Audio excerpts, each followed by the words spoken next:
분가하고 싶으면 이 월급 카드 나한테 맡겨. 5억 원을 모아야 집 지을 땅을 줄 거야. 너 같은 애한테 돈 맡기면 물 쓰듯 써버릴 게 뻔해. 시어머니는 이렇게 못을 박았다. 나는 한마디도 대꾸하지 않고 순순히 웃으며 그녀의 손에 카드를 건넸다.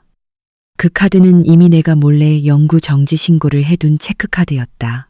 채널, 편안한 노후, 정확히 송년잔치 당일, 김영자 시어머니가 온 일가 친척 앞에서 5억 원을 찾아 호화로운 상차림을 하겠다고 큰 소리를 치는 순간 ATM 기기에서 카드가 무효하다는 오류 메시지가 떴다. 그녀는 그 자리에서 얼어붙었고 얼굴에 핏기 하나 없이 새하얗게 질렸다. 바로 그때 내가 진짜 저축해둔 6억 원짜리 통장을 꺼내 보였다. 시어머니는 그 자리에서 헛된 꿈이 산산조각 나 쓰러져 병원에 입원했다. 저는 시설채소 농장에서 일하는 이수민입니다.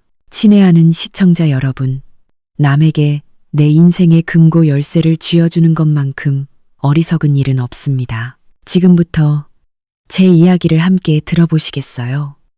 굵은 빗줄기가 드넓은 농장, 비닐하우스를 때리고 있었습니다. 빗방울이 두꺼운 비닐을 두드리는 소리는 마치 누군가의 한숨처럼 처량하게 들렸습니다. 나는 바람을 거슬러 무거운 자전거 페달을 밟으며 힘겹게 집으로 돌아가고 있었습니다. 흙탕물이 튀어 보호 작업복 뒤가 온통 더러웠습니다. 인삼순에서 나오는 역겨운 풀냄새가 온몸에 배었고 하루 종일 고된 노동으로 흘린 땀 냄새와 섞여 시큼했습니다. 김영자 시어머니 댁에 시집 온 지 7년.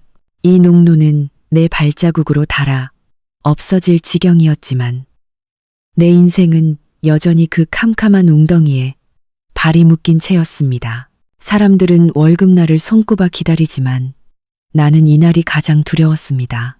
내 땀과 눈물로 번 돈을 단 1시간도 온전히 쥐어본 적이 없기 때문입니다.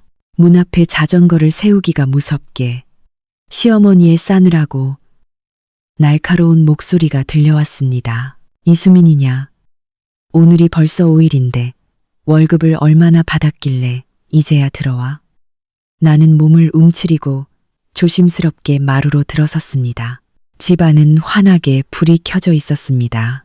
시어머니는 평상에 도도하게 앉아 부채를 흔들고 있었고 내 가슴 주머니가 불룩한 것을 매의 눈으로 주시했습니다. 어머니, 다녀왔습니다. 오늘 비가 너무 많이 와서 변명하지 마. 월급 봉투 내놓고 가서 저녁밥이나 지어. 시어머니는 말을 끊고 마른 손을 내밀어 기다렸습니다. 나는 살짝 눅눅해진 월급 봉투를 조심스럽게 꺼냈습니다. 어머니, 이번 달은 5만 원이 공제됐어요. 지난번 태풍에 작물이 손상돼서 관리자가 벌금으로 떼었어요. 벌금이라는 소리에 시어머니의 눈이 번뜩였습니다. 그녀는 봉투를 낚아채듯 가져가 그 자리에서 돈을 세어보며 봉투를 찢었습니다. 에휴, 인삼순 관리 하나 제대로 못해서 손해를 봐. 너 같은 애가 뭘 하겠니? 저 박 여사네 며느리는 선생이라며 매달 홍삼을 시어머니께 바친다던데 너는 이 푼돈이나 들고 와서 벌금까지 맞아? 쓸모없고 미련한 것. 그 비교하는 말은 귀에 못이 박히도록 들었지만 들을 때마다 가슴이 아팠습니다. 시어머니는 재빨리 돈의 3분의 1을 빼내어 자신의 저고리 주머니에 넣었고 바닥에 낫돈 몇 장만 남겼습니다. 이건 다음 달 제사 때 쓸 돈으로 내가 맡아둔다. 올해는 제사를 크게 지내야지. 일가 친척들에게 흉볼 수는 없잖아. 그리고 이 몇만 원은 네가 시장 봐오거라. 살림을 알뜰하게 해라. 낭비하지 말고. 나는 낫돈을 바라보며 속이 쓰렸습니다. 제사는 아직 한 달이나 남았지만 이것은 늘 내 돈을 긁어모으는 완벽한 핑계였습니다. 허리 통증 약 살 돈을 더 달라고 말하려 했지만 시어머니의 무서운 얼굴을 보고 목구멍에 말이 걸렸습니다. 뭐하니? 빨리 부엌으로 가. 온 가족 저녁 식사 시간이 늦겠어. 나는 고개를 숙이고 돈을 주워 들고 말없이 부엌으로 향했습니다. 집은 넓었지만 숨 막히는 감옥 같았습니다. 남편 준영 씨는 아직 돌아오지 않았을 것입니다. 그는 이런 장면을 본 적이 없었고 설령 알더라도 집안의 평화를 위해 침묵하는 쪽을 택했습니다. 노란 부엌 불빛 아래 내 손을 바라보았습니다. 거칠고 굳은 살이 박인 손, 인삼순의 진액으로 새까맣게 변한 손톱, 7년의 청춘을 노동력으로 팔았지만 나는 완전히 빈털털이었습니다. 창밖으로 들리는 빗소리는 내 운명을 비웃는 듯 처량했습니다. 나는 평생 이 썩은 웅덩이에 갇혀 살아야 하는 걸까? 답은 여전히 안개 속에 있었지만 내 마음 속에는 작은 저항의 불씨가 피어나기 시작했습니다. 그날 저녁 식사는 마루의 돗자리에 차려졌는데 너무나도 초라해 가슴이 아팠습니다. 급하게 삶은 고구마 줄기 반찬과 짜디짠 액젓이 전부였습니다. 막 밥 한 술을 뜨려는 순간 요란한 오토바이 엔진 소리가 들려와 시골의 고요를 갈랐습니다. 시누이 수진이었습니다. 오토바이를 세우자마자 그녀는 현관 구석에 있던 낡은 광주리를 발로 걷어차며 요란하게 소리를 내더니 빚쟁이라도 만난 듯 잔뜩 부은 얼굴로 집으로 들어섰습니다. 수지는 가방을 의자에 던지고 오빠나 올케를 쳐다보지도 않고 밥상에 앉았습니다.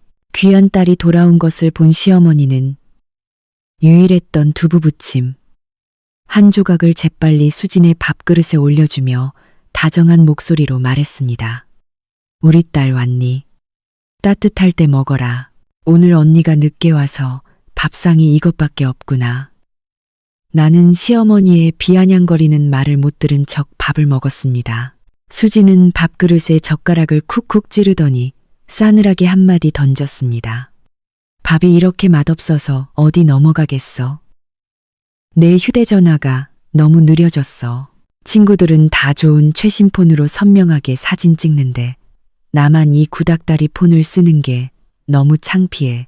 50만 원이라니. 온 가족 2달치 식비에 해당하는 돈이었습니다. 내가 농장에서 비를 맞고 햇볕을 쬐며 얼마나 일해야 벌 수 있는 돈인데 시어머니는 그 말을 듣고 전혀 꾸짖지 않았습니다. 오히려 돌아서서 우리 부부를 향해 날카로운 눈빛을 보냈습니다. 준영아, 수민아, 너희는 뭐하니? 내 동생이 취직하려면 휴대전화를 바꿔야 한다잖아. 너희 둘이 돈을 모아서 동생에게 주거라. 월급 받는다고 하면서 동생한테 낡은 물건이나 쓰게 하냐. 밥을 먹던 준영 씨는 멈칫했습니다. 그는 관절염으로 퉁퉁 부은 오른쪽 무릎을 살짝 문지르며 작은 목소리로 대답했습니다. 어머니, 저는 돈이 없어요. 월급은 이달 초에 어머니가 다 가져가셨잖아요. 저는 아직 기름 넣을 돈도 없어요. 시어머니는 밥상을 손으로 치며 소리 질렀습니다. 네가 남자냐? 그렇게 한심해서야 되겠어? 네 아내가 오늘 오후에 월급 받았잖아. 네가 아내한테 동생에게 돈 주라고 말해야지. 아니면 아내 말이라면 꼼짝 못하는 거야? 나는 목 끝까지 분노가 차올랐습니다.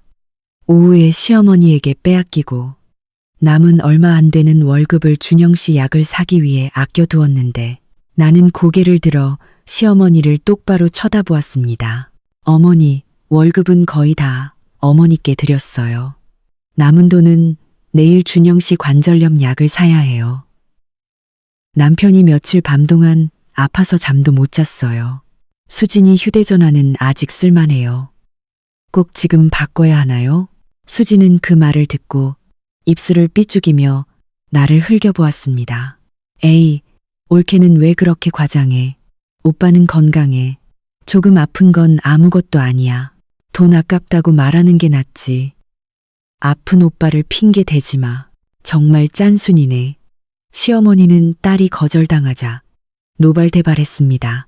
그녀는 젓가락을 상에 세게 내던져 간장이 그릇 밖으로 튀었습니다. 그만. 이 집안이 엉망이 되었구나. 내가 너희에게 분명히 말하는데 내가 살아있는 한 누구도 나를 속이려 들지 마. 다음 달부터 너희 둘의 월급은 무조건 하나로 합쳐서 나에게 맡겨라. 각자 자기 것만 챙기는 버릇은 안 돼. 내가 보관할 거야. 큰일이 있을 때 내가 꺼내 쓰겠다. 집안은 무서운 침묵에 잠겼습니다. 준영 씨는 아픈 무릎을 꽉 쥐고 동상처럼 앉아 있었고 수지는 승리했다는 듯 입꼬리를 올리며 웃었습니다. 시어머니의 선언은 마지막 남은 우리의 권리마저 박탈하는 결정타였습니다. 하지만 그 극도의 억울함 속에서 남편의 무력함과 시어머니 모녀의 탐욕을 보며 내 머릿속에 대담한 반항 계획이 싹트기 시작했습니다. 돈을 맡아두고 싶으시다고요? 좋습니다.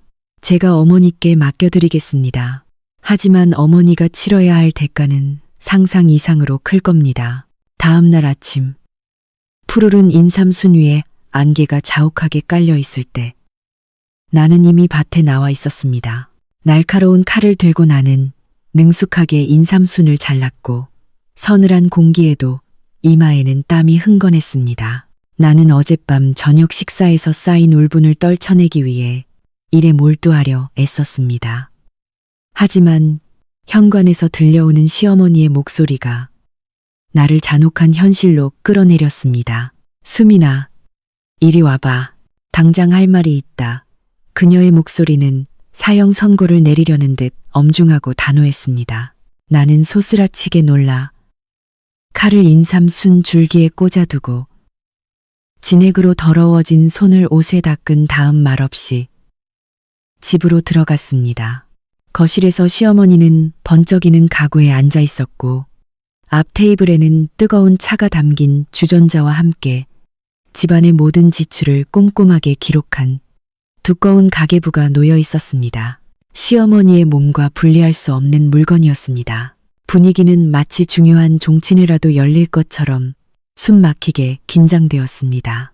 나는 조용히 맞은편 의자에 앉아 무릎 위에 두 손을 올린 채 고개를 숙이고 기다렸습니다. 시어머니는 차를 한 모금 마시고 잔을 내려놓더니 천천히 입을 열었습니다. 그녀의 목소리는 은혜를 베푸는 듯 했지만 속셈으로 가득 차 있었습니다. 어젯밤에 너희 부부에 대해 깊이 생각했다. 너희도 자유롭고 편하게 살고 싶어서 분가하길 원한다는 것을 안다. 3년 전에도 준영이가 엄마에게 이 이야기를 했었지. 하지만 그때는 너희가 아직 어려서 삶을 꾸려갈 줄 모른다고 생각해서 내가 거절했단다.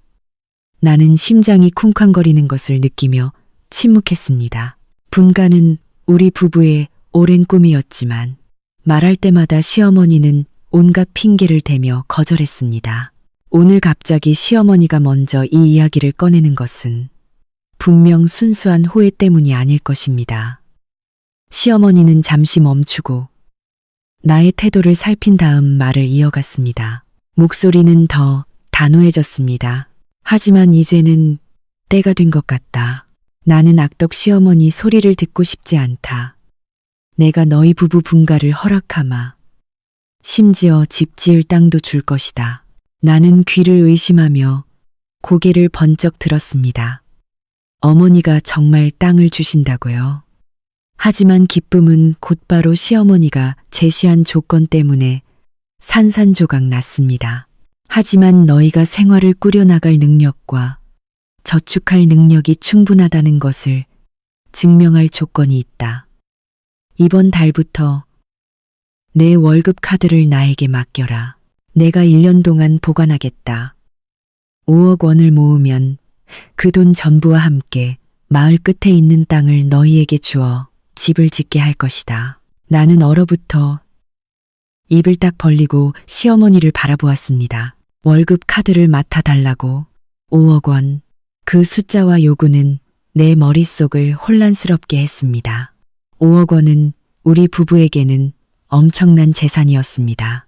이 적은 월급으로 1년 만에 어떻게 저축할 수 있단 말입니까? 게다가 카드를 맡기는 것은 악마에게 증표를 주는 것과 다름없었습니다. 어머니 하지만 저와 준영 씨 월급을 합쳐도 매달 빠듯하게 살 정도인데 어떻게 그렇게 큰 돈을 모을 수 있을까요? 그리고 월급 카드는 꼭 필요한. 시어머니는 말을 끊으며 탁자를 쳤습니다. 내가 너희를 위해서 그러는 것이다. 너는 아직 어려서 돈을 주면 낭비하기 쉽고 친정에도 몰래 가져다 주기 일쑤잖아. 내가 보관하는 것은 너희의 미래를 위한 것이다. 너희가 장사할 자본을 마련해 주기 위해서지. 아니면 나를 못 믿는 거니. 내가 네 돈을 가로챌 것 같아. 나는 시어머니의 눈을 깊이 들여다보았고 그 안에 탐욕과 계산이 뚜렷하게 드러나는 것을 보았습니다. 내가 친정에 돈 가져다 줄까봐 두려워하는 것은 핑계일 뿐입니다. 진짜 목적은 내 수입을 완전히 통제해서 수진에게 쓸 돈을 마련하려는 것입니다. 나는 속셈을 알았지만 이것이 우리가 이 집을 명분 있게 벗어날 수 있는 유일한 기회라는 것도 알았습니다. 어머니, 준영 씨와 상의해 봐도 될까요? 이렇게 큰 일은 제가 혼자 결정할 수 없어요. 시어머니는 경멸하듯 코웃음을 쳤습니다. 준영이와 뭘 상의해? 준영이는 엄마 말이라면 꼼짝 못한다. 네가 동의하면 그 아이도 동의하는 거야. 오늘 점심 식사 전까지 생각할 시간을 주마. 동의하지 않으면 분가할 꿈은 영원히 접어라.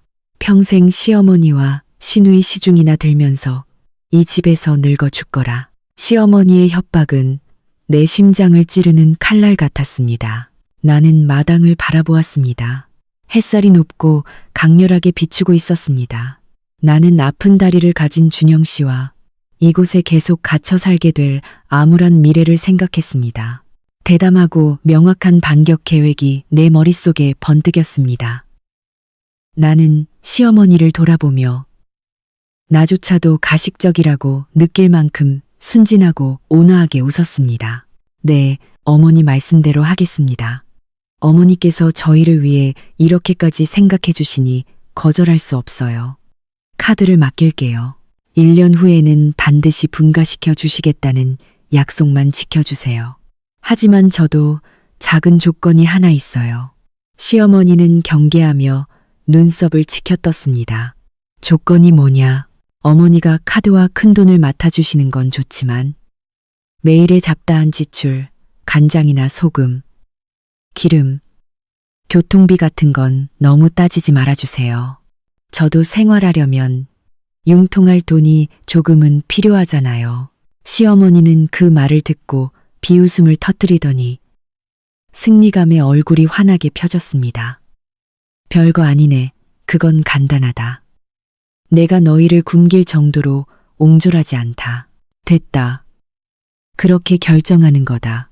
오늘 저녁 일 끝나고 돌아오면 카드를 나에게 가져오너라. 나는 고개를 숙여 내라고 대답했고 속으로는 쾌재를 불렀습니다. 시어머니는 자신이 주도권을 잡았다고 생각하며 만족스럽게 웃었습니다. 그녀는 오늘 나의 순종적인 고갯짓이 바로 화려한 매미허물 벗기 작전의 시작이며 평생 잊지 못할 속임수가 될 것임을 전혀 몰랐습니다. 카드를 맞고 싶으시다고요? 좋습니다. 제가 특별한 카드를 드리겠습니다. 그것은 돈이 아니라 끝없는 탐욕에 대한 값비싼 교훈을 담고 있는 카드일 것입니다. 이제부터 진짜 게임이 시작됩니다. 그날 오후 아스팔트 도로 위로 5월의 햇볕이 강렬하게 쏟아졌습니다. 나는 허리가 다시 아프다는 핑계로 조퇴를 했습니다. 실제로는 무거운 자전거 페달을 밟고 15km를 달려 읍내 농협은행으로 가는 중이었습니다. 땀이 등과 눈가를 타고 흘러 따가웠지만 나는 전혀 피곤하지 않았습니다. 내 머릿속에는 단 하나의 목표만 있었습니다. 주머니 속의 체크카드를 완벽한 덫으로 만드는 것. 에어컨이 시원하게 나오는 은행 객장으로 들어선 나는 크게 숨을 내쉬며 쿵쾅거리는 심장을 진정시켰습니다. 나는 곧장 3번 창구로 가서 최대한 단호한 목소리로 직원에게 말했습니다. 저 카드를 잃어버렸어요. 지금 당장 기존 계좌를 잠그고 새 계좌를 열어주세요. 직원은 재빨리 컴퓨터를 조작했고 키보드 소리가 건조하게 울려 퍼졌습니다. 완료되었습니다. 고객님의 구카드는 시스템상 완전히 무효화되었습니다. 새 카드 발급을 위해 여기에 정보를 기입해 주세요. 나는 고개를 끄덕이고 펜을 빠르게 움직였습니다. 나는 잔액 변동 알림 문자, 수신 번호를 어제 몰래 사둔 대포폰 번호로 등록했습니다. 시어머니가 절대 알지 못하게 하기 위해서였습니다. 새 카드 발급을 약속하는 종이를 들고 나는 지갑 속에 얌전히 있는 구카드를 바라보았습니다. 이제 그것은 생명 없는 플라스틱 조각, 폐품에 지나지 않았습니다. 하지만 나에게는 가장 날카로운 무기였습니다. 은행을 나선 나는 길가의 작은 휴대전화 가게에 들렀습니다. 그곳 청년에게 가짜 문자 메시지 앱을 설치해 달라고 부탁했습니다. 나는 매월 5일 시어머니의 휴대전화로 월급이 입금되었다는 내용을 담은 문자를 자동으로 보내도록 설정했습니다. 완벽했습니다. 시어머니는 익숙한 띵동 소리를 들을 것이고 통장에 찍힌 숫자에 눈이 멀어 실제 돈이 내 비밀 계좌에 안전하게 있다는 것을 전혀 알지 못할 것입니다. 그날 저녁 집안 분위기는 잔뜩 긴장된 현 같았습니다. 저녁 식사를 마친 후 나는 그 영혼 없는 구 체크카드를 온 가족 앞에 있는 테이블 위에 올려놓았습니다. 시어머니는 이쑤시개를 사용하고 있었는데 익숙한 카드의 파란색을 보자 눈이 자동차 헤드라이트처럼 번쩍였습니다. 옆에 앉은 준영 씨는 걱정스러운 눈빛으로 나를 흘끗 보았습니다. 나는 그에게 안심하라는 듯 살짝 윙크했습니다. 어머니, 약속대로 제 월급 카드예요. 비밀번호는 준영 씨 생일로 해놨어요. 기억하기 쉬우라고요. 어머니, 잘 보관해 주세요. 시어머니는 고양이가 쥐를 낚아채듯 카드를 가져가 이리저리 뒤집어 보더니 두꺼운 가계부 사이에 단단히 끼워 넣었습니다. 그녀는 가짜 비밀번호가 적힌 쪽지를 읽고 흡족하게 고개를 끄덕였습니다. 그래, 네가 현명하구나. 1년만 내가 맡아두면 큰 돈이 되어 집 지을 땅을 살 수 있을 것이다. 염려 말고 열심히 일하거라. 내가 1원도 빠뜨리지 않고 보관해 줄게.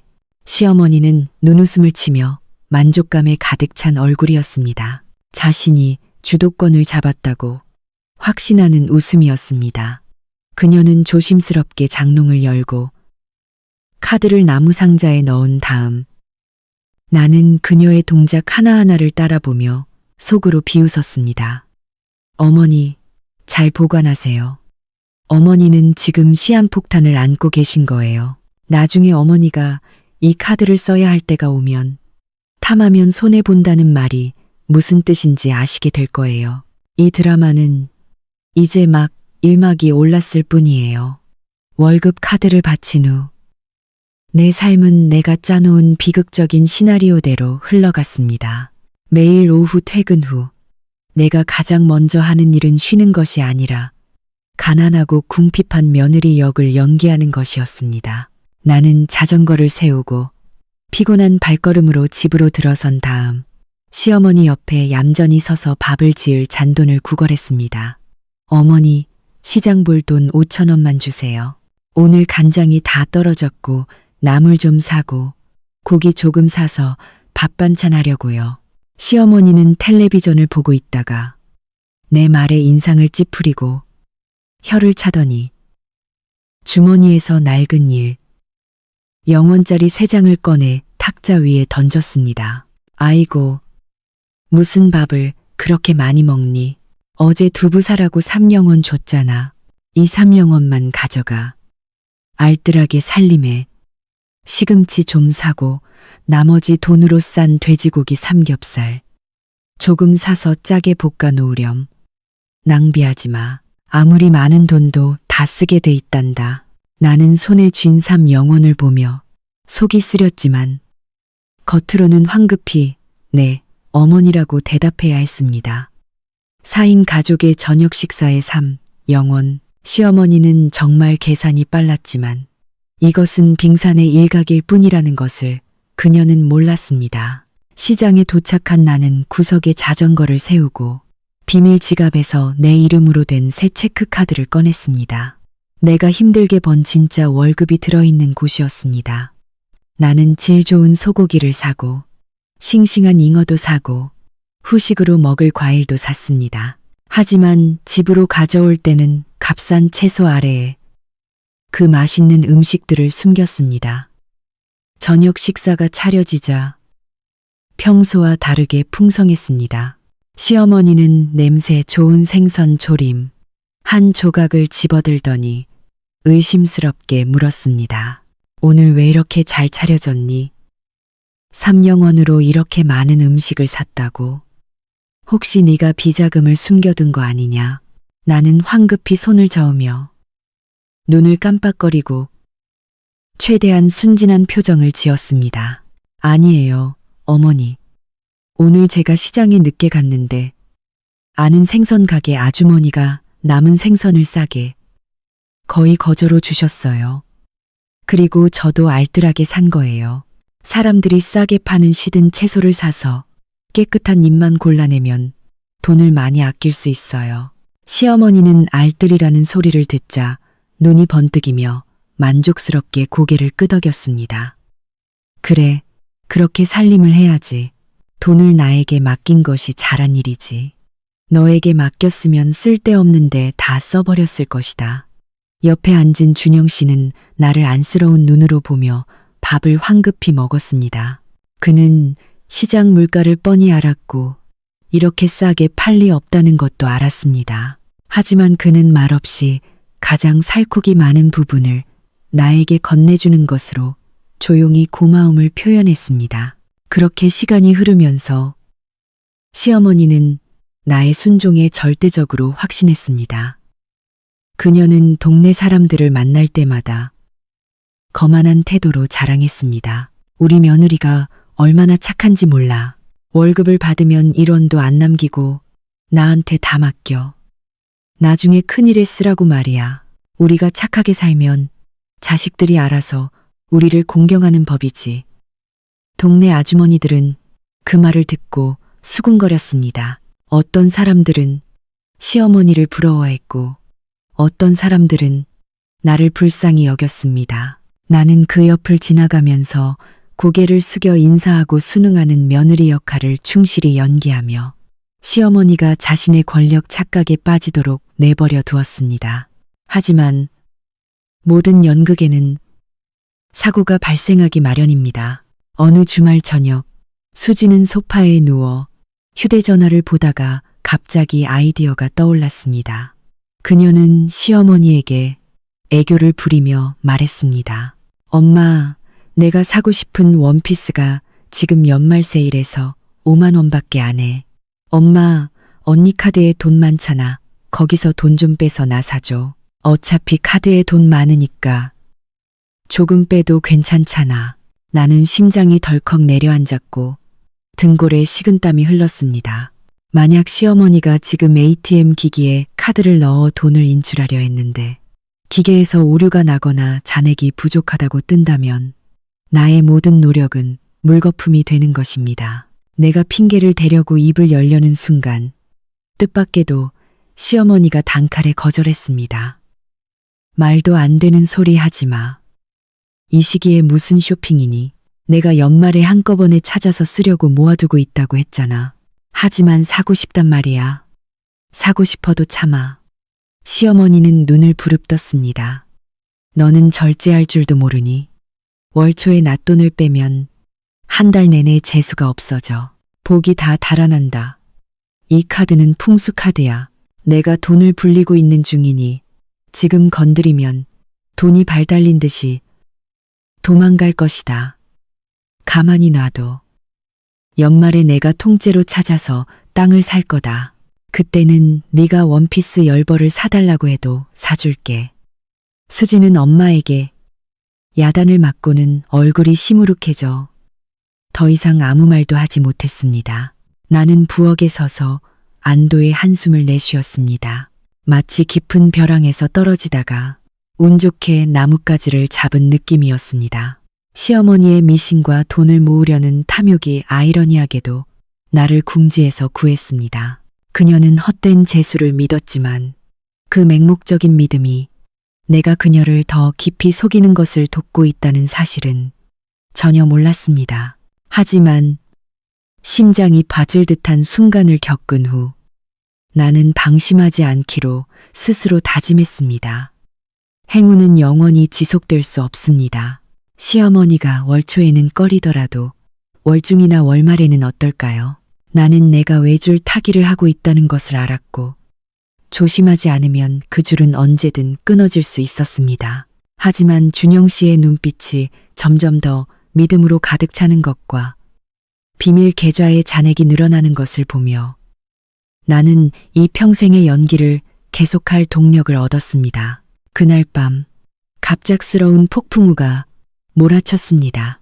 번개가 하늘을 갈랐고 비가 양철 지붕을 세차게 때려 집이 찢어질 듯 요란했습니다. 나는 얕은 잠에 빠져 있다가 옆에서 들리는 희미한 신음소리에 화들짝 놀라 잠에서 깼습니다.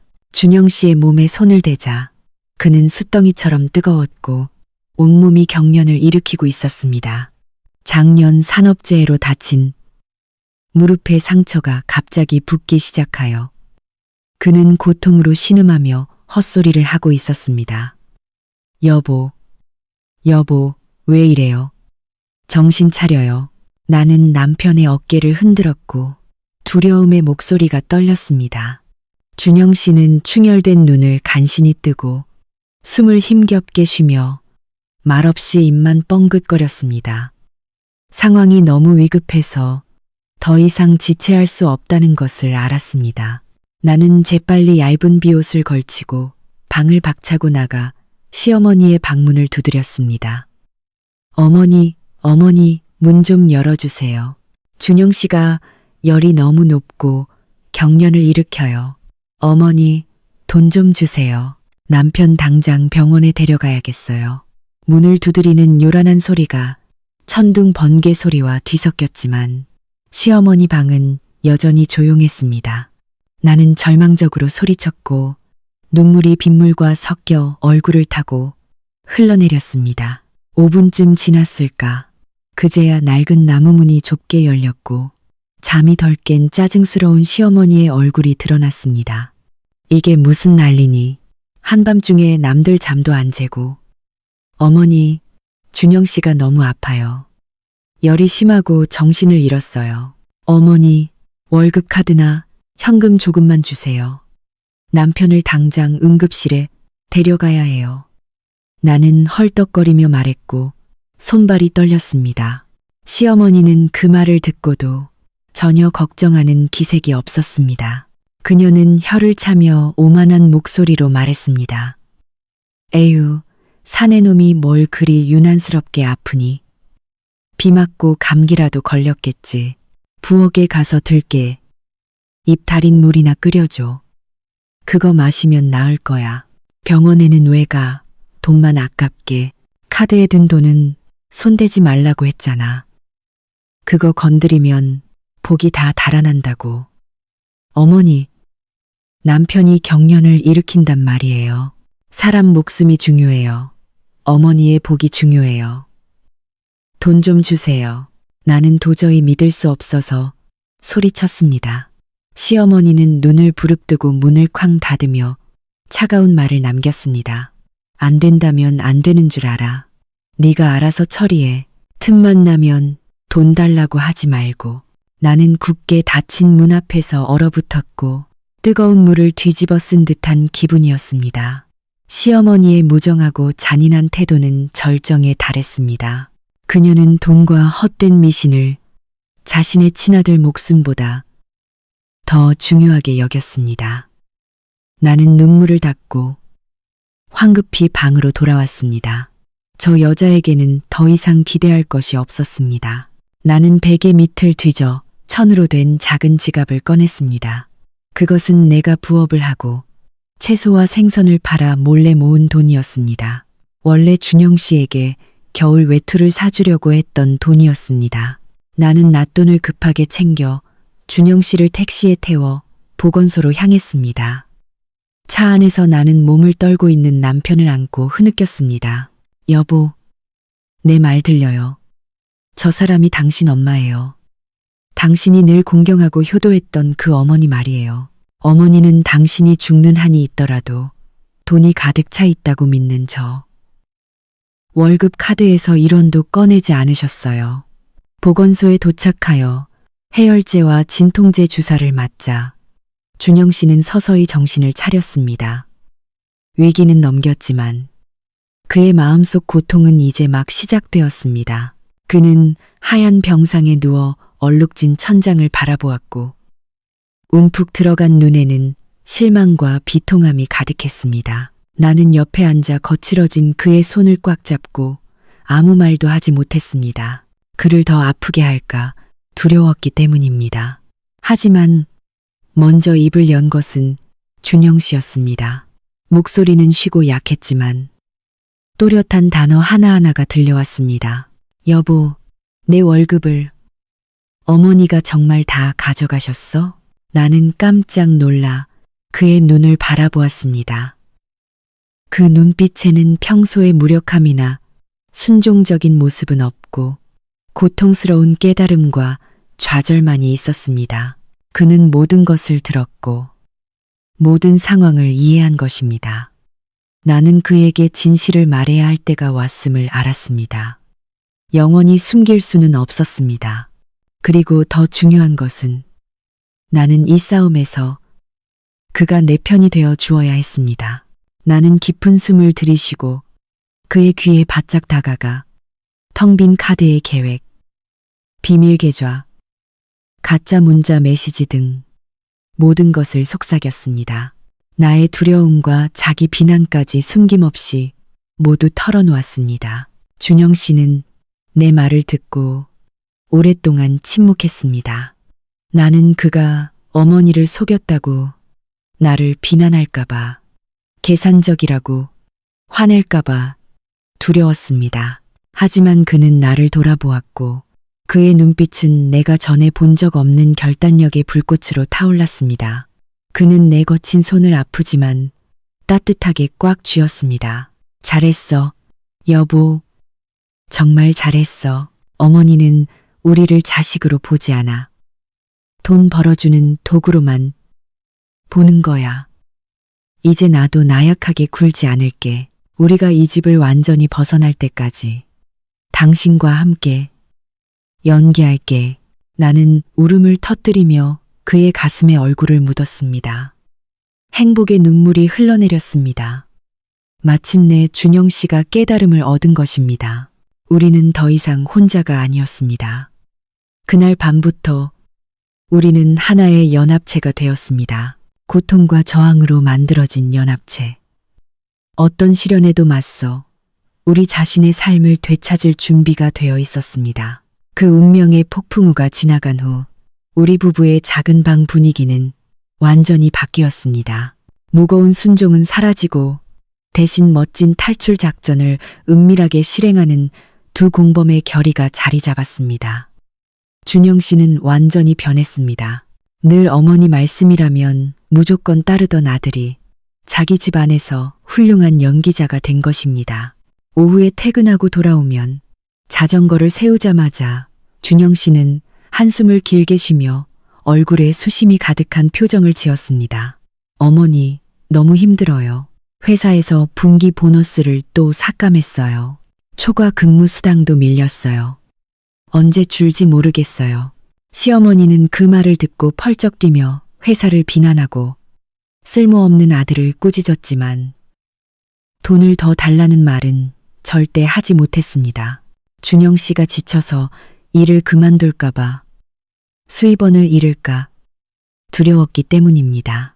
그녀는 굳게 닫힌 침실 문 뒤에서 준영 씨가 신발 밑창이나 안전모 안감에서 빳빳한 돈을 꺼내는 것을 꿈에도 몰랐을 것입니다.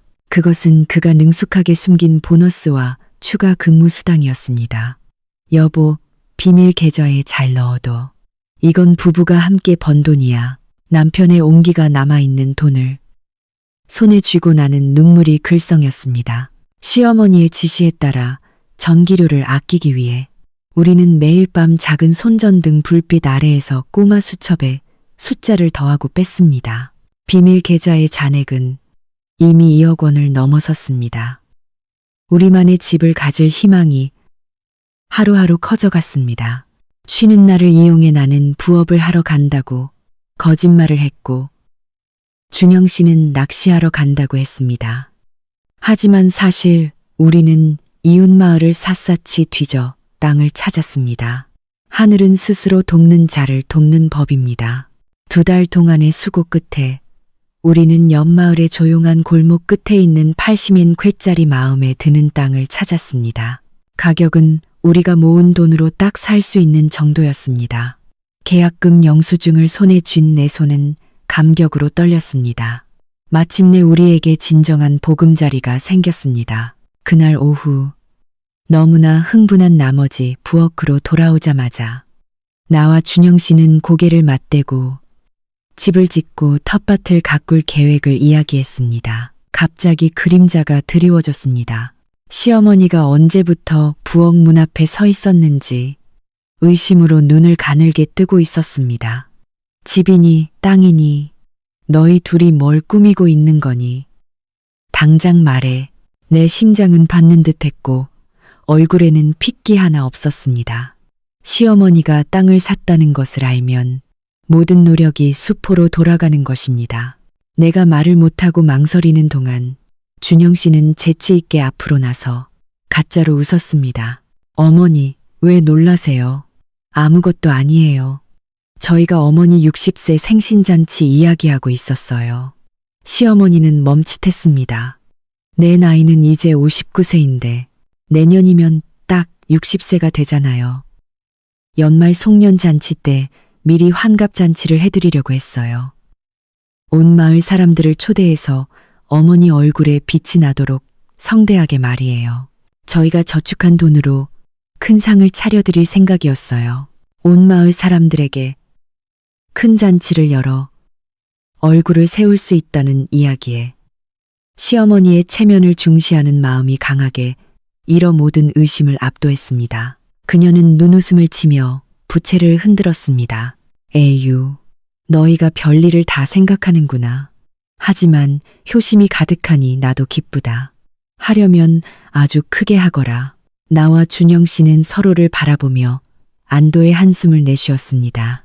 간담이 서늘했지만 동시에 시어머니 마음에 다가오는 운명적인 잔치에 대한 엄청난 기대감을 심어주었습니다. 설날이 다가올수록 마을 분위기는 더욱 활기를 띠었고 시어머니의 흥분도 비례하여 커졌습니다. 그녀는 쉴 새 없이 돌아다니며 곧 큰일을 처리할 큰돈이 자기 손에 들어올 것이라고 마을 전체에 큰 소리로 자랑했습니다. 그녀의 방심과 헛된 허영심은 극에 달해 이성적인 판단력을 완전히 잃었습니다. 그녀는 권력과 곧 올부에 대한 환상에 빠져 자신이 보이지 않는 올가미의 매듭을 스스로 조이고 있다는 것을 전혀 몰랐습니다. 마을회관 앞 평상, 동네 아주머니들의 상시 모임 장소였습니다. 시어머니는 중심 자리에 도도하게 앉아 담배를 피우며 연기를 내뿜었고 부유한 안주인 행세를 했습니다. 주변에는 약간의 이득이라도 얻을까 싶어 늘 시어머니를 추켜 세우는 무리가 있었습니다. 나는 퇴근길에 지나가다가 예의상 인사를 하려고 했는데 시어머니의 싸늘한 목소리를 듣고 멈칫했습니다. 아이고, 오 여사님은 무슨 설날 잔치를 크게 하려고 부엌을 고치네 마네 그렇게 걱정하세요. 나한테 오세요. 내가 500만 원 급전 빌려줄게요. 이자는 필요 없어요. 동네 자매끼리 서로 돕고 살아야죠.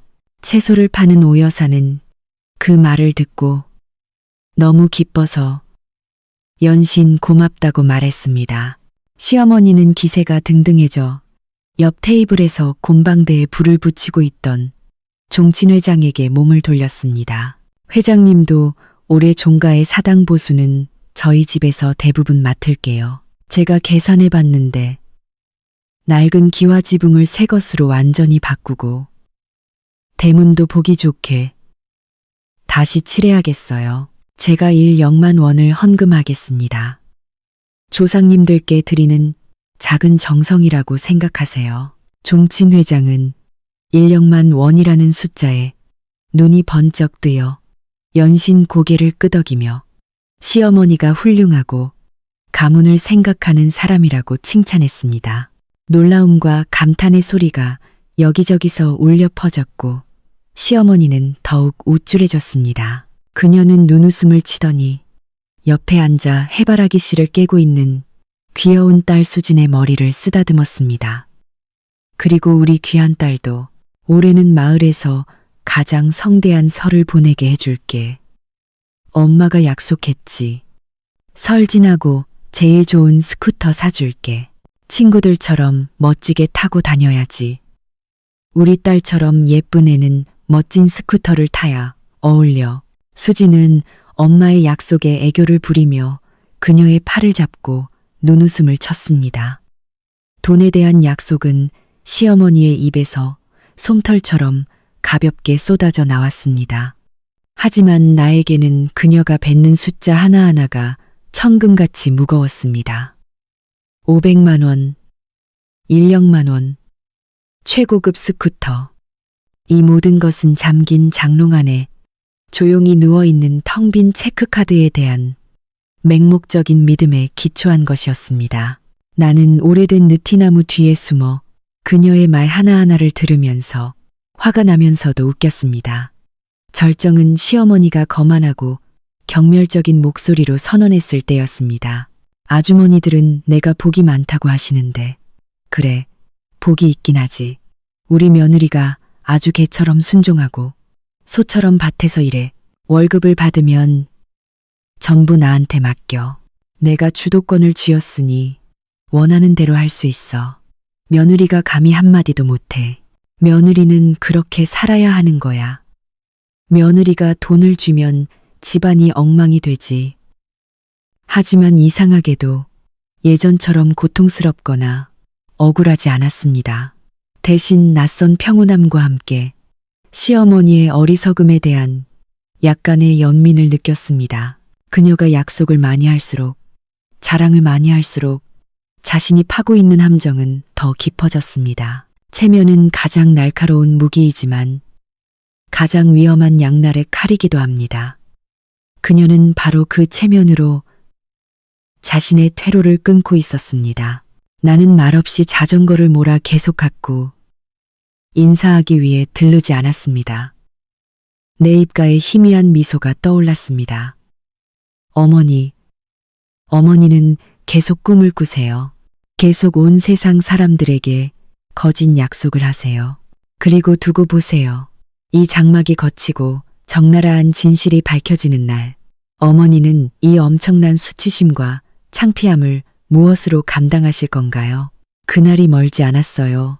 사랑하는 시어머니, 연말의 어느 일요일 오후, 건조한 햇살이 마당의 벽돌 위로 쏟아졌고 명절 분위기가 시골 구석구석으로 스며들었습니다. 거실에서 시어머니는 곧 있을 조항신 제사를 위해 정성껏 갯쇠 제기를 닦고 있었습니다. 나는 부엌에서 꼼지락거리며 떡국을 끓이는 틈을 타 준영 씨에게 줄 털실 스웨터를 마저 짜고 있었습니다. 그 평화로운 공간이 갑자기 2층에서 뛰어내려오는 수진의 소리에 깨졌습니다. 그녀는 휴대전화 광고 전단지를 손에 들고 있었고 눈은 자동차 헤드라이트처럼 번쩍였습니다. 엄마, 이거 봐. 내가 사고 싶은 스쿠터가 지금 연말 프로모션 중이야. 할인폭이 엄청 커. 오늘 오후에 언니 카드에 돈이 얼마나 모였는지 ATM 기기 가서 확인해보자. 돈이 충분하면 바로 사서 설날에 멋지게 타고 다니자. 수지는 말을 하면서 시어머니에게 다가와 시어머니는 손에 든 행주를 내려놓고 골똘히 생각했습니다. 그녀는 허리에 달고 있던 열쇠를 빼서 장롱 서랍을 열고 익숙한 파란색 체크카드를 꺼냈습니다. 그녀는 그 카드를 손에 쥐고 귀중한 보물인 양 이리저리 뒤집어 보았습니다. 그러고 보니 거의 1년이 다 되었구나. 매달 월급 문자가 꾸준히 오는 걸 내가 봤으니 지금쯤 꽤 많이 모였을 거야. 한번 가서 확인해 봐야겠다. 눈으로 직접 봐야 속이 시원하지. 계속 추측만 하려니 초조하구나. 그 말을 듣자 내 심장은 목구멍까지 솟아올랐고 손에 든 대바늘을 놓칠 뻔했습니다. 식은땀이 등골을 타고 흘러내렸습니다. 큰일 났습니다. 만약 시어머니가 지금 ATM 기기에 카드를 가지고 간다면 모든 것이 드러날 것입니다.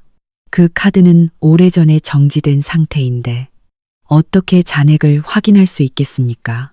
카드를 기기에 넣는 순간 유효하지 않은 카드 또는 거래 오류라는 메시지가 뜨면 우리 부부의 지난 모든 인내와 치밀한 계획은 눈 깜짝할 사이에 물거품이 될 것입니다.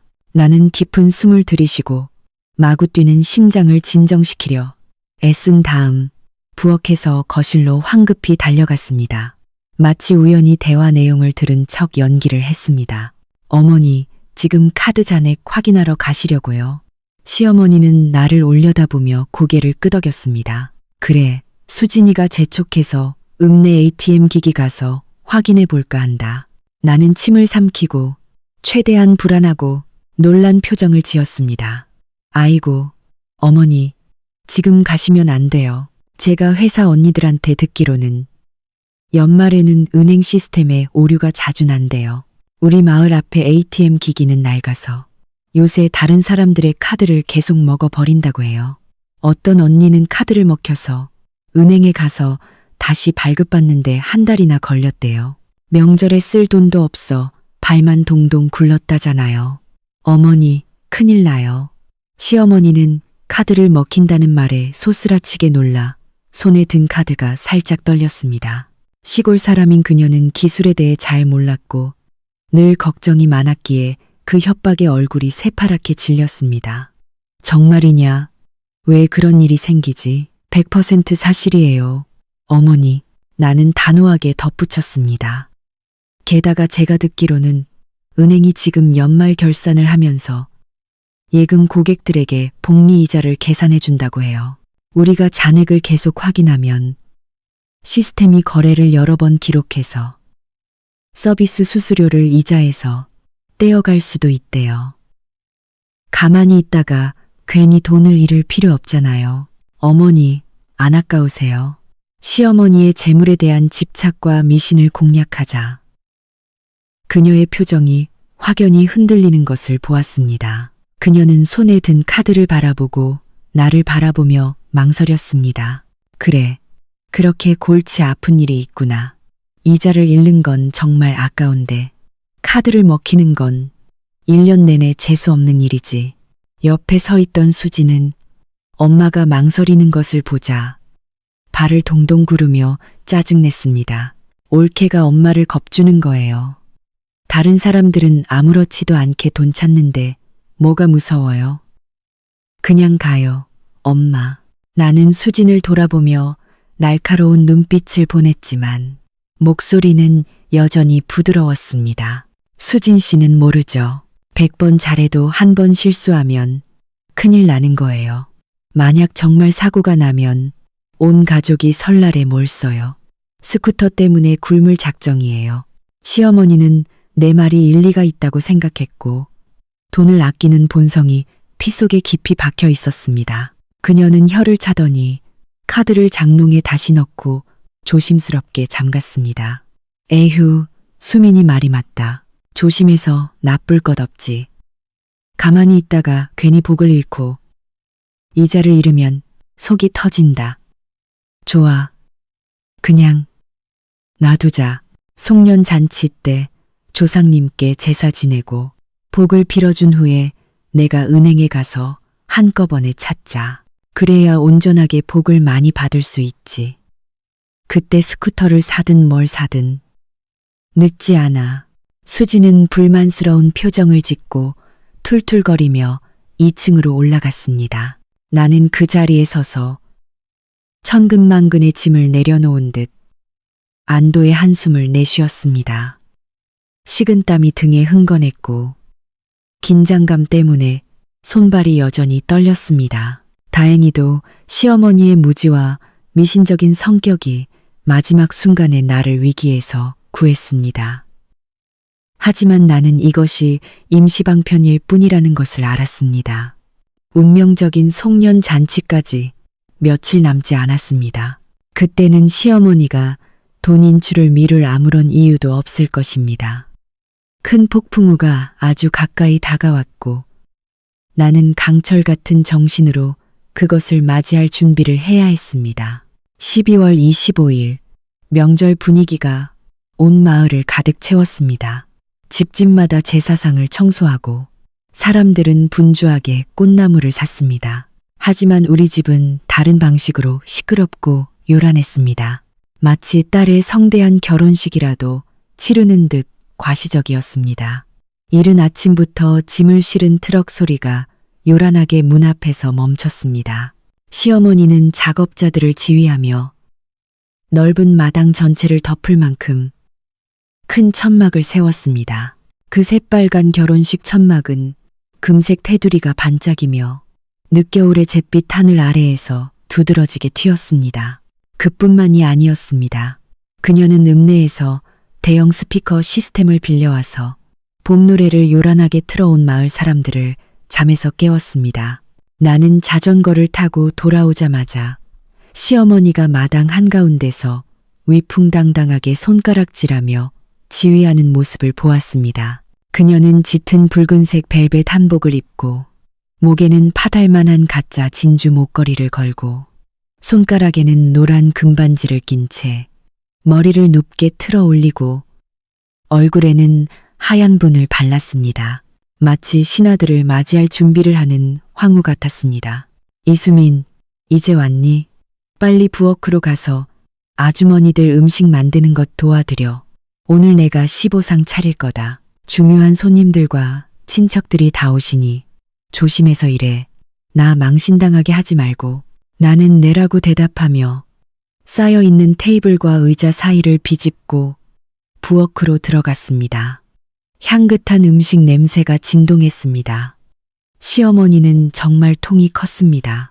메뉴는 모두 값비싼 산해진미였습니다.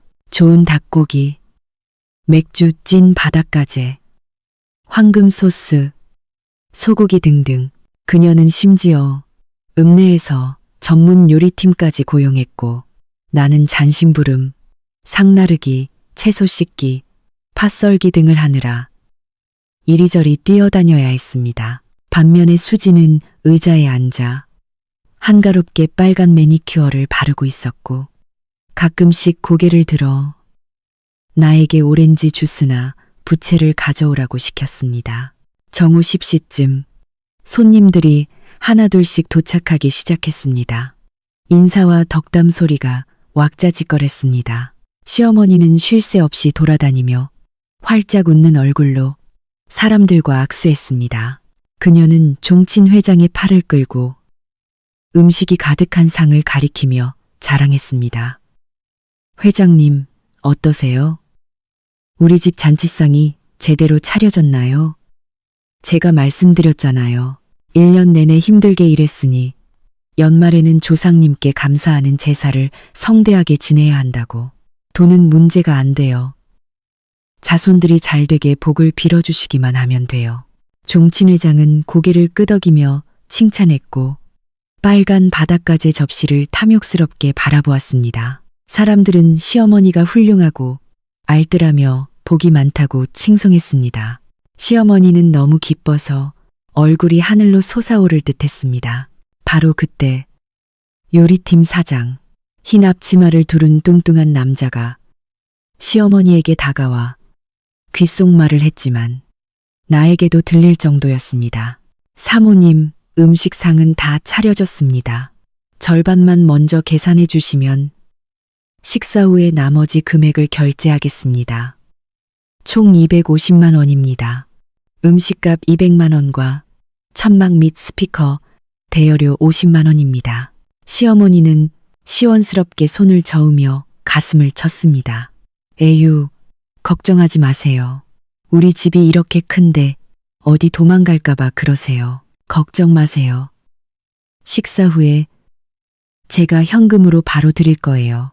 며느리가 돈 보따리를 들고 있어요.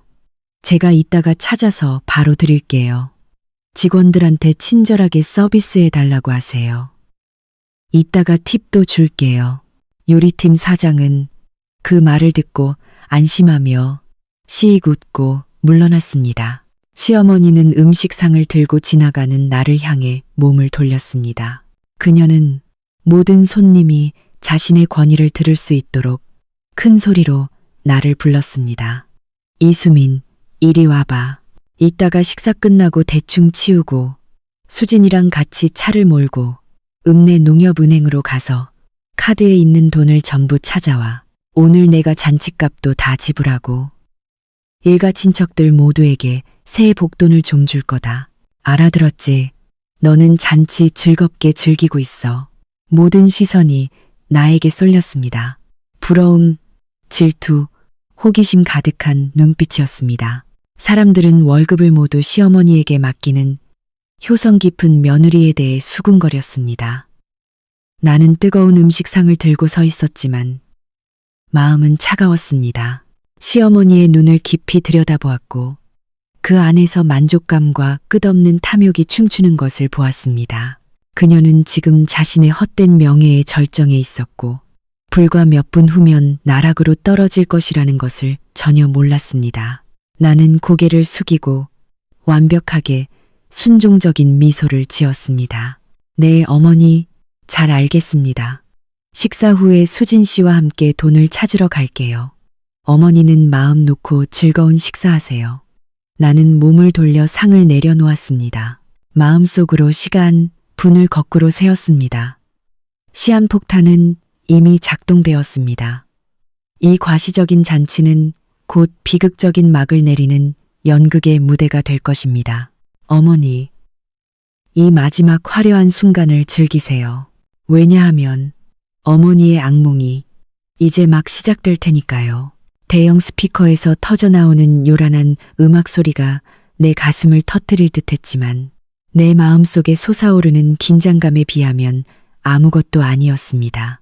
시어머니 댁의 송년 잔치는 과시의 절정에 달했습니다. 술은 넘쳐 흘렀고 잔이 부딪히는 소리와 떠드는 소리가 온 동네에 울려 퍼졌습니다. 시어머니는 붉은 벨벳 한복을 입고 술과 승리감에 얼굴이 벌개져 테이블 사이를 돌아다니며 헛된 칭찬을 받았습니다.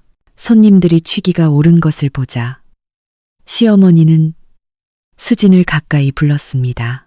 온 일가 친척과 동네 사람들의 호기심 가득한 시선 앞에서 그녀는 열쇠를 꺼내 장롱 서랍을 열고 파란색 체크카드를 꺼냈습니다. 그녀는 두 손으로 카드를 잡고 마치 왕위를 물려주는 인장검인 양 귀한 딸에게 건넸습니다.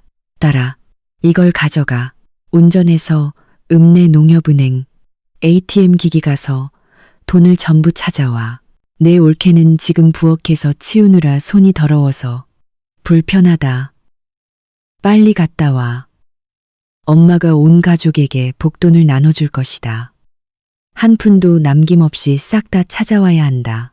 수지는 눈이 헤드라이트처럼 번쩍이며 기쁨에 손을 떨며 카드를 받았습니다. 그녀는 연신 고개를 끄덕이며 황급히 핸드백을 챙기고 마당으로 달려나갔습니다. 스쿠터 시동을 걸고 쏜살같이 사라졌고 시어머니의 입가에는 의기양양한 미소가 남았습니다.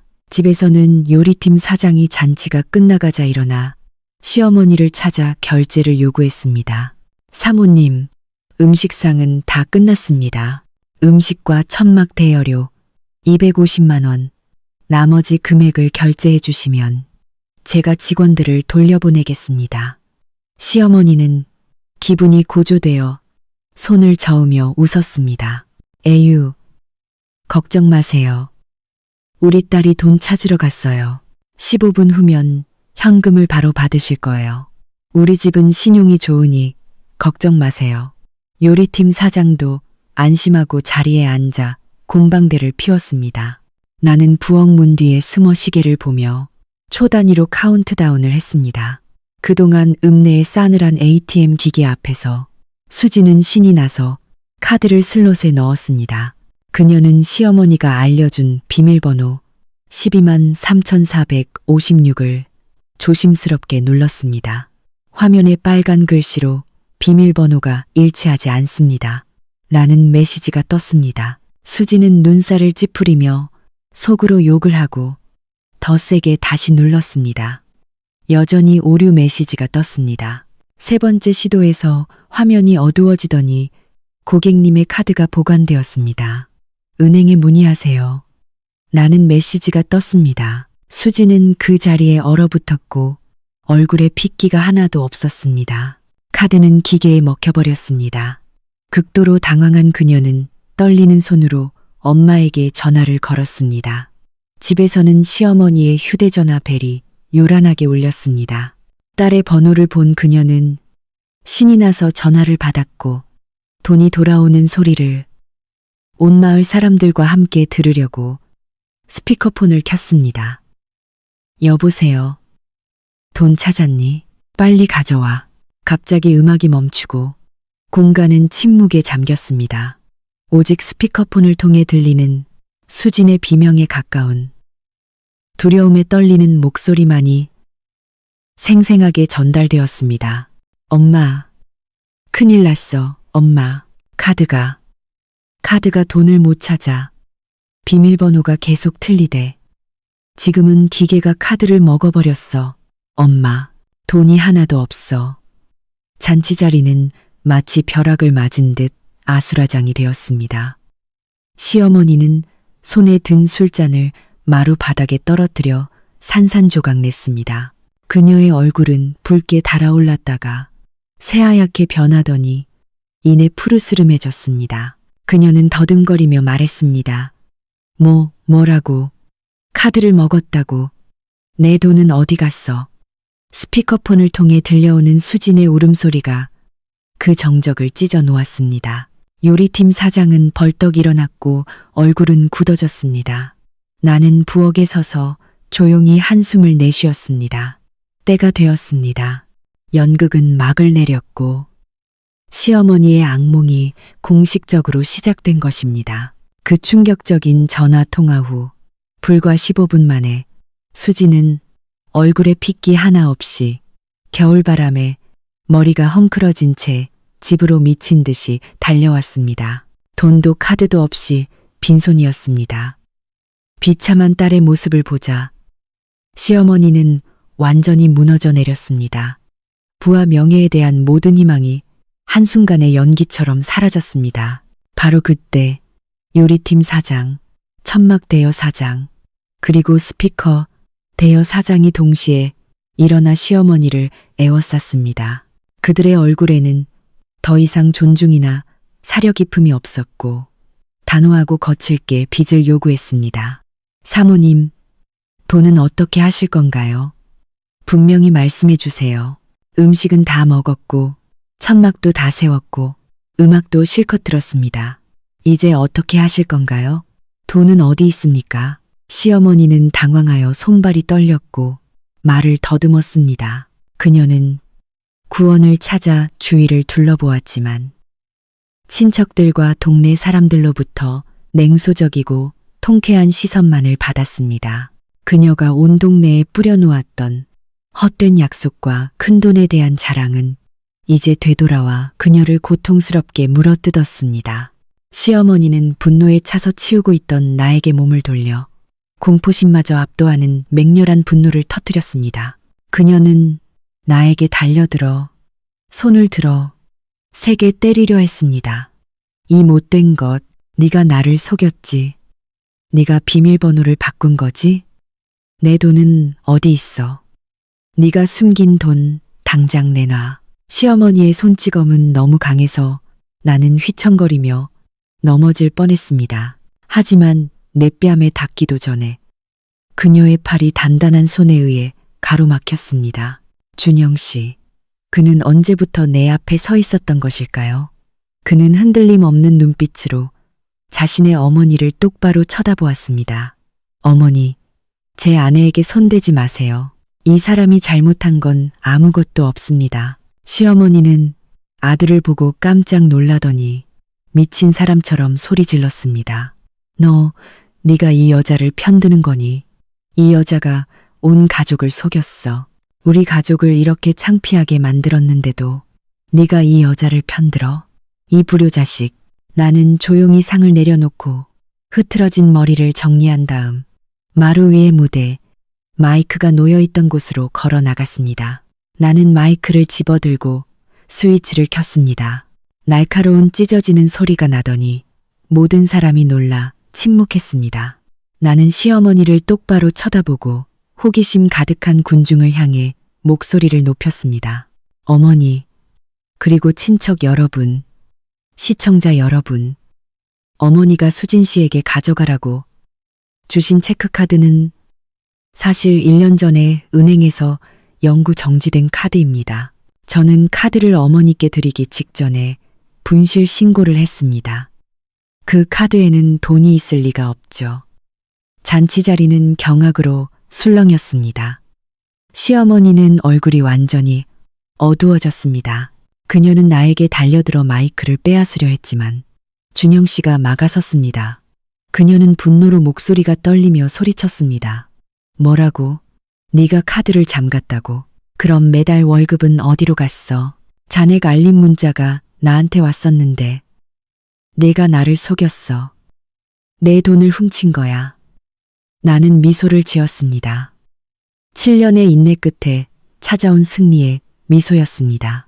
나는 주머니에 손을 넣어 파란색 통장을 꺼냈습니다. 사람들에게 모두 보일 수 있도록 높이 들었습니다. 저와 준영 씨의 월급은 어디 가지 않았습니다. 어머니, 여기에 있습니다. 이 통장 안에. 나는 통장을 열어 소유자 이름과 현재 잔액을 큰 소리로 읽었습니다. 예금주, 박준영, 이수민, 현재 잔액 6억 원. 6억 원이라는 숫자는 마른 하늘에 날벼락처럼 울려 퍼졌습니다. 사람들은 눈을 크게 떴습니다. 우리 부부가 그토록 큰 돈을 모았다는 것을 아무도 믿을 수 없었습니다. 시어머니는 얼어붙어 그 통장을 집어삼킬 듯 노려보았습니다. 나는 계속 말했습니다. 목소리는 단호했고 설득력이 있었습니다. 어머니, 저는 7년 동안 어머니 댁 며느리로 살면서 맛있는 음식 한 번, 좋은 옷 한 벌 제대로 입지 못하고 새벽부터 밤늦게까지 일했습니다. 제가 번 돈은 제 미래와 우리 아이들을 위해 써야 할 권리가 있습니다. 어머니에게 이 돈을 맡겨서 호화로운 잔치를 벌이고 세상에 자랑하거나 수진 씨가 흥청망청 놀도록 스쿠터를 사주는데 쓰일 돈이 아닙니다. 어머니는 저희를 위해 돈을 맡아주신다고 했지만 실제로 뭘 해주셨나요? 준영 씨가 생사의 기로에 놓였을 때 어머니는 1원이라도 쓰셨나요? 아니면 아들의 목숨보다 돈을 아끼셨나요? 나의 말은 시어머니의 심장을 찌르는 날카로운 칼날 같았습니다. 온 세상 사람들에게 그녀의 탐욕스럽고 이기적인 본색을 드러냈습니다. 시어머니는 그 자리에 서서 몸을 부들부들 떨었고 얼굴에 핏기 하나 없었습니다. 그녀는 내 손에 든 통장과 이웃들의 경멸과 비난이 담긴 눈빛, 그리고 아내를 감싸고 서 있는 외아들을 바라보았습니다. 그녀는 의미를 알 수 없는 몇 마디를 뱉더니 가슴을 부여잡고 눈이 뒤집힌 채 바닥에 쓰러져 거품을 물었습니다. 잔치 자리는 아수라장이 되었고 비명소리와 구급차를 부르는 소리가 요란하게 울려 퍼졌습니다. 하지만 그 혼란 속에서 나는 여전히 마루 위에 굳건히 서서 통장을 꽉 쥐고 있었습니다. 천근만근의 짐을 내려놓은 듯 마음이 가벼웠습니다. 명예에 대한 수치심과 탐욕의 붕괴는 때때로 죽음보다 더 고통스럽습니다. 그리고 오늘 시어머니는 그녀가 저지른 모든 일에 대한 대가를 치렀습니다. 구급차의 사이렌 소리가 시골의 고요를 찢으며 회복 불가능한 몰락을 알리는 듯 비통하게 울려 퍼졌습니다. 구급차는 의식을 잃은 시어머니를 싣고 어둠 속으로 쏜살같이 달려갔고 그 뒤에는 혼란스럽고 비참한 풍경만이 남았습니다. 시어머니의 화려한 송년 잔치, 헛된 자부심은 이제 어지럽게 쌓인 접시 더미, 멍한 얼굴들, 그리고 멈추지 않는 이웃들의 수군거림만이 남았습니다. 읍내 병원에서는 독한 소독약 냄새가 코를 찔러 분위기가 더욱 숨막히고 긴장되었습니다. 나와 준영 씨는 복도 긴 의자에 앉아 지치고 말없이 있었습니다. 수지는 쉴 새 없이 돌아다니며 울부짖었고 엄마를 부르다가 우리 부부를 쏘아보았습니다. 함께 온 친척들은 삼삼오오 모여 속삭였고 나를 바라보는 눈빛은 호기심과 경계심이 뒤섞여 있었습니다. 응급실 문이 열리고 의사가 마스크를 벗으며 평온한 표정으로 나왔습니다. 환자 보호자분들, 우리는 황급히 일어나 의사 주위로 모여들었습니다. 수진이 가장 먼저 달려나와 목소리가 떨리며 물었습니다. 의사 선생님, 우리 엄마 괜찮아요? 생명에 지장은 없나요? 의사는 수진과 우리를 번갈아 보며 침착하게 대답했습니다. 환자분은 심한 자극으로 인한 급성 고혈압으로 실신했습니다. 현재 혈압은 안정되었고 생명에는 지장이 없습니다. 하지만 며칠간 입원하여 뇌졸중 합병증이 생기지 않는지 지켜봐야 합니다. 보호자분들은 환자에게 더 이상 심한 충격을 주지 않도록 주의해 주세요. 의사의 말을 들은 수지는 안도의 한숨을 쉬더니 곧바로 우리 부부를 향해 손가락질하며 소리쳤습니다. 이 모든 게 당신들 때문이야. 당신들 때문에 엄마가 이렇게 된 거잖아. 당신들이 돈을 숨기고 엄마를 속이지만 않았으면 엄마가 이렇게 혈압이 올라 쓰러져서 병원에 입원할 일은 없었을 거 아니야. 당신들은 불효자식이야. 살인자라고 나는 이기적이고 몰상식한 신우이를 바라보았지만 아무런 감정도 느끼지 못했습니다. 내가 입을 열기도 전에 준영 씨가 앞으로 나서서 수진의 손을 단호하게 뿌리쳤습니다. 그의 목소리는 낮고 단호했지만 병원 복도 전체에 울려 퍼졌습니다. 너 지금 당장 입 닥쳐. 여기서 큰 소리 치지 마. 어머니가 이렇게 된 게 누구 때문인데. 어머니의 끝없는 탐욕과 바로 너 때문이야. 어머니가 내 아내에게 카드를 강요하지 않았다면 체면을 세우고 너한테 스쿠터를 사주려고 돈을 전부 찾으려 하지 않았다면 이런 일이 일어났겠어. 수지는 말문이 막히고 눈이 커졌습니다. 평소 온순하고 무력했던 오빠가 이렇게 많은 사람 앞에서 자신을 꾸짖을 줄은 상상도 못했습니다. 그녀는 더듬거리며 말했습니다. 오빠가 나한테 소리 질렀어? 오빠는 아내 편만 들고 엄마는 안중에 없는 거야. 준영 씨는 여동생의 얼굴을 똑바로 쳐다보았고 그의 눈빛은 흔들림 없이 단호했습니다.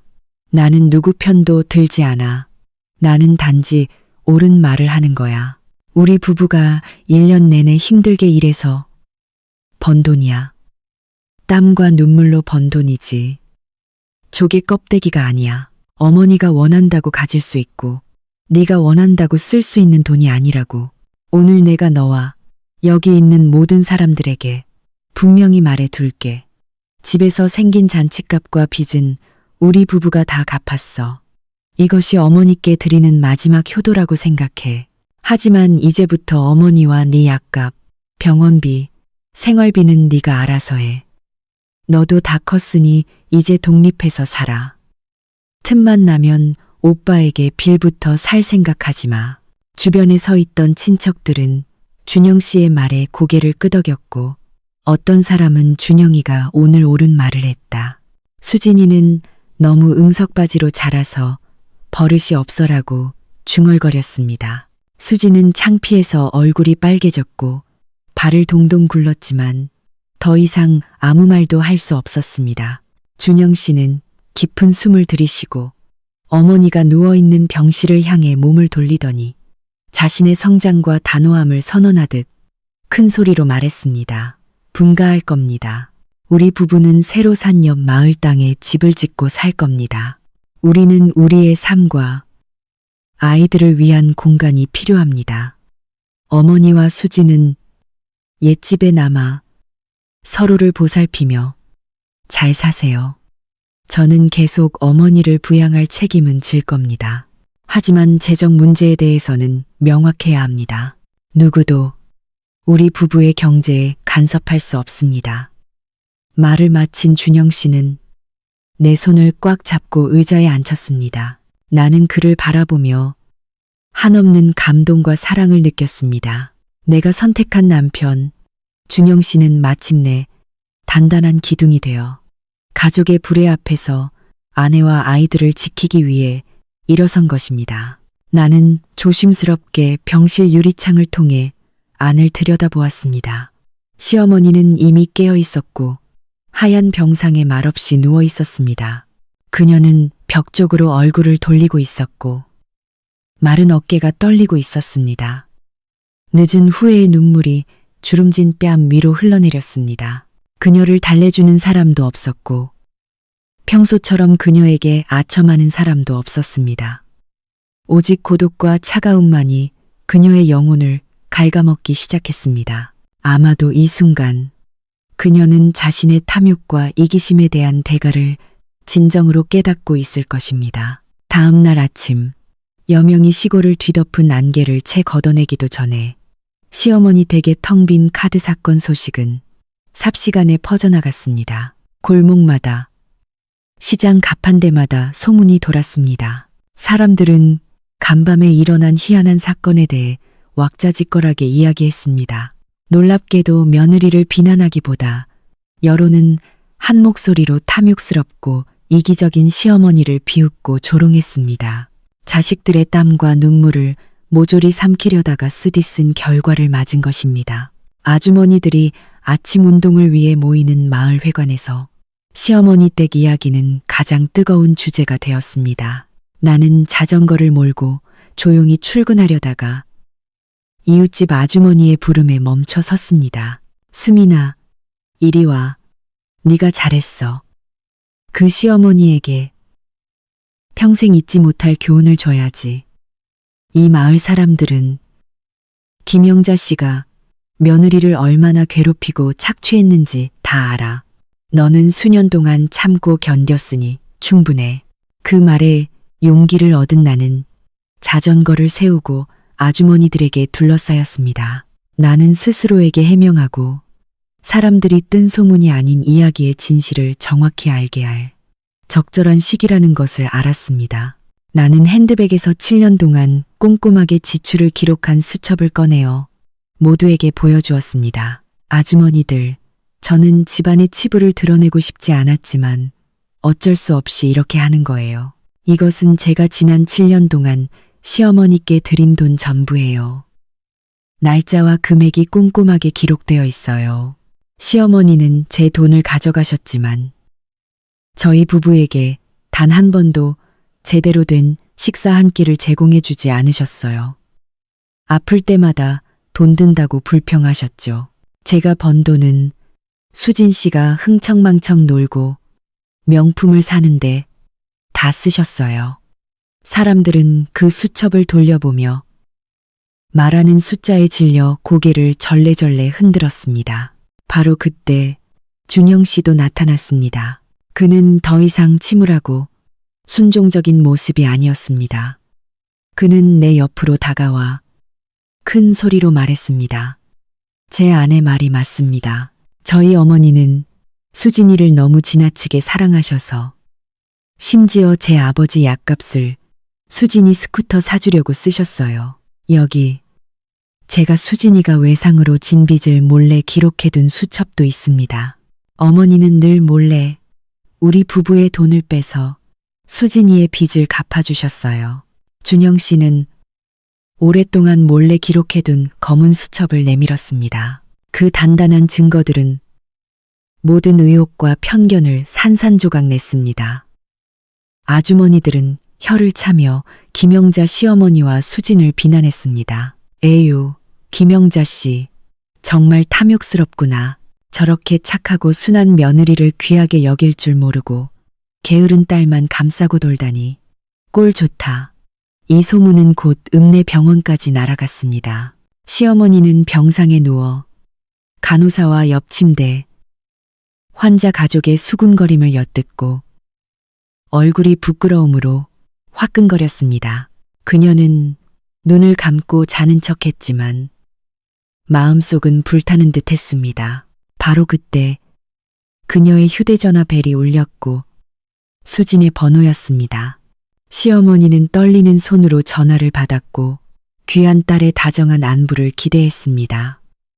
하지만 수화기 너머에서는 당황하고 재촉하는 목소리가 들려왔습니다. 엄마 정신 차렸어. 준영 오빠한테 돈 달라고 해줘. 빚쟁이들이 지금 집에 와서 빚 받으려고 난리야. 나 도박 빚이 200만 원이나 돼. 엄마, 나 좀 살려줘. 시어머니는 그 말을 듣고 얼어붙었습니다. 온몸이 부들부들 떨렸습니다. 휴대전화가 손에서 미끄러져 침대로 떨어졌습니다. 그녀는 멍하니 천장을 바라보았고 눈물이 끊임없이 흘러내렸습니다. 그녀가 그토록 사랑하고 떠받들기 위해 아들과 며느리를 쥐어짰던 그 딸이 사실 그녀를 돈을 캐내는 광산, 위기에 처했을 때 구명보트로만 여겼다는 것을 깨달았습니다. 딸은 그녀의 건강에는 관심도 없었고 자신이 저지른 일에 대해서도 후회하지 않았습니다. 시어머니는 벽 쪽으로 얼굴을 돌리고 마른 어깨를 떨며 흐느껴 울었습니다. 태어나서 처음으로 그녀는 늦은 후회를 느꼈습니다.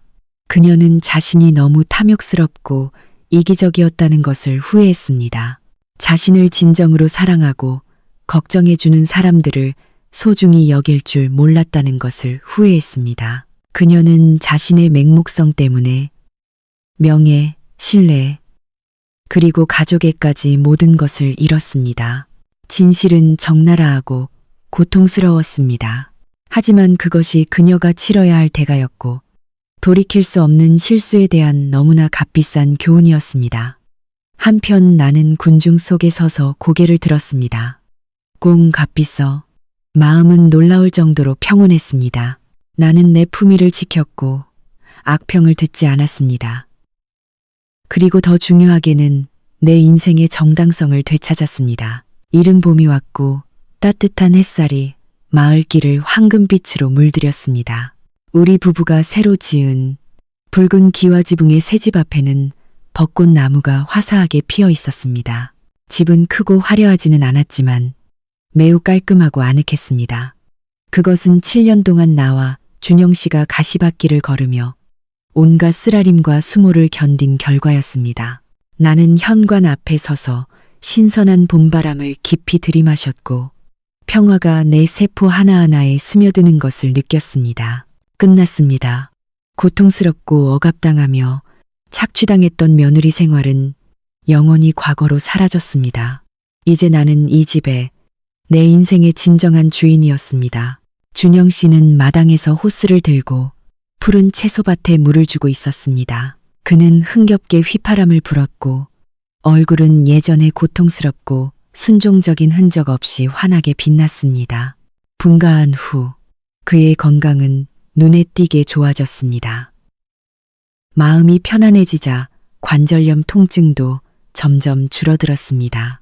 가정 경제는 이제 전적으로 내가 쥐고 관리하고 있었고 더 이상 누구도 감시하거나 간섭하거나 돈을 갈취하지 않았습니다. 문득 문 밖에서 조용한 목소리가 들려왔습니다. 수민아, 준영아. 나는 돌아보았고 뼈만 앙상하고 등이 굽은 노인이 낡은 플라스틱 바구니를 들고 문가에 서 있는 것을 보았습니다. 김영자 시어머니였습니다. 몇 달 만에 만났는데 그녀는 10년은 더 늙어 보였습니다. 머리는 하얗게 새고 피부는 주름졌으며 움푹 들어간 눈은 슬픔으로 가득했습니다. 그녀는 조심스럽게 마당으로 들어섰고 나의 눈을 똑바로 쳐다보지 못했습니다. 목소리는 아주 작았습니다. 엄마가 너희에게 달걀 한 판이랑 집에서 키운 깨끗한 채소 좀 가져왔다.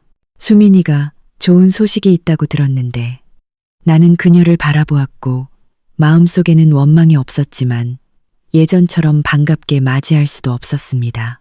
지금의 시어머니는 너무 초라하고 외로웠습니다. 수지는 도박 빚 사건 후 종적을 감췄고 그녀만 그 크고 차가운 집에 홀로 남았습니다. 그녀는 더 이상 누구에게도 잔소리를 하거나 소리를 지르지 못했습니다. 그녀는 후회와 그리움이 담긴 눈빛으로 멀리서 자식들을 바라볼 수밖에 없었습니다. 어머니, 들어오셔서 물이라도 한 잔 드세요. 나는 그녀를 안으로 모셨고 따뜻한 차를 따라 주었습니다. 시어머니는 의자 끝에 조심스럽게 앉아 두 손을 비비고 가끔씩 나의 불룩한 배와 준영 씨를 몰래 바라보았습니다. 눈에는 눈물이 그렁그렁했습니다. 너희가 잘 살고 있어서 엄마는 기쁘다. 엄마가 미안하다. 늦은 사과는 그녀의 입에서 너무나 서글프게 흘러나왔습니다. 나는 조용히 고개를 끄덕이고 아무 말도 덧붙이지 않았습니다. 나는 그녀를 용서했지만 내 마음속 상처는 결코 완전히 지워질 수 없었습니다. 나는 적절한 거리를 유지했습니다. 그녀에게 모녀 관계가 한번 금이 가면 예전처럼 완전히 회복되기는 어렵다는 것을 이해시키기 위해서였습니다. 그녀는 잠시 앉아 있다가 쓸쓸하게 집으로 돌아갔습니다. 그녀의 외로운 모습은 저녁 햇살 속에서 비틀거렸습니다. 나는 그녀를 따라 바라보며 문득 연민을 느꼈습니다. 이것 또한 탐욕과 이기심에 대한 대가일 것입니다. 나는 두 번째 아이가 꿈틀대는 배를 부드럽게 쓰다듬으며 준영 씨를 향해 미소 지었습니다. 그도 나를 올려다보며 행복한 미소를 지었습니다. 그 순간 나는 단순하지만 깊은 진리를 깨달았습니다. 진정한 행복은 독립과 자유에 있다는 것을. 여성은 어떤 상황에서도 자신의 재정 운명을 스스로 쥐고 있어야 합니다. 가장 가까운 사람이라 할지라도 누구에게도 자신의 삶을 맡겨서는 안 됩니다. 삶은 일상의 걱정거리와 함께 계속됩니다. 하지만 이제 금고 열쇠는 합당한 사람의 손에 단단히 쥐어져 있습니다. 그리고 나는 우리 부부의 협력으로 우리의 미래가 항상 웃음과 완전한 행복으로 가득 차리라 믿습니다. 새로운 문이 열렸고 약속된 여정으로 우리를 맞이하고 있습니다. 새집 현관 앞에 푸르른 텃밭을 바라보며 나는 지난 7년 동안의 무거운 짐을 내려놓은 듯 가벼운 미소를 지었습니다. 과거의 문은 닫혔지만 그것은 나에게 평생 잊지 못할 교훈을 가르쳐 주었습니다. 효도는 마음에서 우러나오는 존경이지. 다른 사람이 나의 땀과 눈물을 멋대로 좌우하도록 맹목적으로 복종하는 것이 아니라는 것을. 여성은 경제적으로 자립하고 존중받을 수 있는 경계를 용감하게 설정할 때 비로소 진정으로 평안할 수 있습니다.